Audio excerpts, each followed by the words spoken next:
bahwasanya ada seorang laki-laki, Syekh Al-Hafidz Ibnu Hajar dalam kitab Fathul Bari mengatakan laki-laki yang dimaksud adalah Abdullah bin Amr sendiri. Iya. Bertanya kepada Nabi SAW, Islam apa yang paling baik ya Rasulullah? Maka Rasulullah SAW menjawab, Islam yang paling baik itu kamu memberi makan kepada fakir miskin dan kamu mengucapkan salam kepada orang yang kamu kenal maupun yang tidak kamu kenal. Iya. Lihat akhwal Islam, hadis ini kita ambil faidah. Hadis ini menunjukkan ikhwatal Islam kefakihan para sahabat. Hadis ini menunjukkan kepada apa? Fiqhus sahabah, kefakihan para sahabat. Dari mana? Karena sahabat ini bertanya kepada Rasulullah SAW, Islam apa yang paling baik? Berarti yang namanya paling baik itu Pak, menunjukkan bahwasannya Islam itu bertingkat-tingkat. Ada yang terbaik, ada yang baik, ada yang di bawahnya lagi.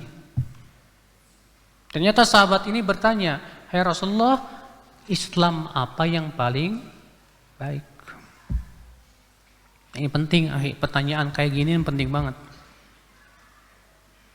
Dalam satu riwayat yang lain, para sahabat bertanya, hai Rasulullah, amal apa yang paling baik, yang paling utama ya Rasulullah? Sebab kalau kita tahu Pak, tentang tingkatan-tingkatan amal, itu manfaat banget buat kita Pak. Terutama ketika terjadi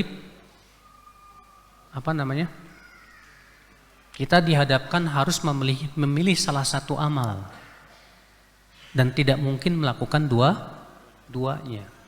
Maka saat itu kita ambil yang paling apa? Yang paling baik, yang paling utama. Nah, ini butuh kepakihan saudaraku. Dan yang paling utama itu ditentukan oleh banyak perkara, Pak. Yang pertama, dari sisi hukumnya. Dari sisi apa? Hukumnya. Perkara yang wajib pasti lebih utama daripada perkara yang apa? Yang sunnah. Maka kalau antum dihadapkan yang satu wajib, yang satu sunnah, antum ambil yang mana? Yang wajib. Jangan sampai kemudian memilih yang sunnah, ninggalin yang wajib. Gak boleh. Ini ketertipuan namanya, Pak. Ada seorang wanita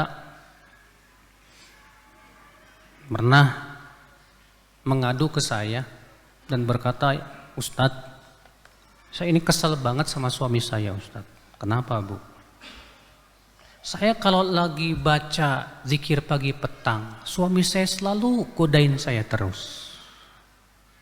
Ini kok suami saya kayak setan, Ustaz?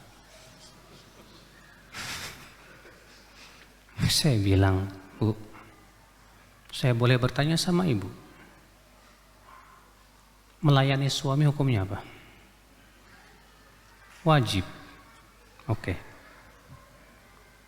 Kalau zikir pagi dan petang hukumnya apa? Sunnah. Nah sekarang Ibu memilih yang wajib apa yang sunnah? Oh iya juga ya. Baru sadar. Ya. Nah ini terkadang kita tidak sadar Pak. Bahwa ternyata dalam beramal tuh harus kita pahami dulu mana yang wajib, mana yang apa? Yang sunnah. Kalau dua-duanya wajib gimana? Kalau dua-duanya yang wajib, tentu yang fardu ain lebih utama daripada fardu apa? Kifayah. Kalau dua-duanya fardu ain gimana? Maka lihat mana yang lebih besar maslahatnya. Pernah seorang sahabat Nabi SAW berkata kepada Rasulullah SAW, ya Rasulullah, inni tutibtu fi ghazwati kadza wa kadza. Ya Rasulullah, aku diwajibkan untuk ikut perang ini dan itu. Jadi kalau sudah diwajibkan berarti fardu ain tidak, Pak? Fardu ain. Wa inna zaujati ya dhahabat hajah. Tapi ya Rasulullah, imraati istriku haji, gimana?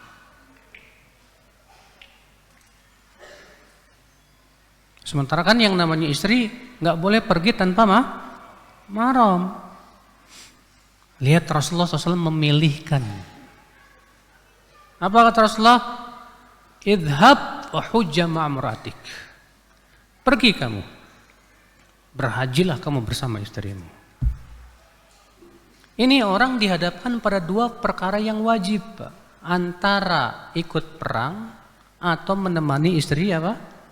Haji. Maka Nabi SAW memilih supaya dia menemani haji untuk menghindarkan istrinya dari maksiat. Dari apa? Dari maksiat. Syekh Utsaimin rahimahullah mengatakan apa? Nabi SAW tidak bertanya kepada laki-laki ini, istrimu pergi hajinya aman enggak? Bersama rombongan wanita yang aman enggak? Ternyata Nabi tidak mempertanyakan itu, Pak. Itu semua menunjukkan, kata Syekh Utsaimin rahimahullah, tidak dianggap. Sebab kalaulah ya seperti pendapat sebagian ulama mengatakan ya boleh wanita safar tanpa mahram kalau aman. Tentu Nabi akan bertanya kepada laki-laki ini, oh dia pergi sama rombongan wanita yang aman gak apa-apa, udah kamu pergi sana aja. Enggak. Apa kata Nabi SAW sampai Nabi membatalkan kewajiban dia untuk pergi jihad. Ini penting saudaraku sekalian, azani Allah wa iyyakum. Makanya ini cara yang pertama, Pak, untuk mengetahui ya keutamaan suatu amal dengan melihat apa? Hukumnya. Cara yang kedua, Pak, untuk mengetahui keutamaan suatu amal, Pak, dengan menimbang maslahat dan mudaratnya. Dengan menimbang apa? Maslahat dan mudaratnya. Kalau misalnya, Pak, ada maslahat dan ada mudaratnya, kita lihat mana yang lebih besar. Kalau lebih besar maslahatnya daripada mudaratnya, tetap disyariatkan. Kalau lebih besar mudaratnya dibandingkan dengan maslahatnya, kalau lebih besar mudaratnya dibandingkan maslahatnya gimana? Gak boleh. Allah mengatakan yas'alunaka 'anil khamri wal maisir. Mereka bertanya kepadamu tentang arak dan judi. Qul fihima itsmun kabir wa manafi'u linnas. Katakanlah dalam arak dan judi itu ada dosa besar dan ada manfaat-manfaat untuk manusia. Allah menyebutkan manfaatnya dengan sigot muntahal jumu. Itu menunjukkan manfaatnya tidak sedikit, Pak.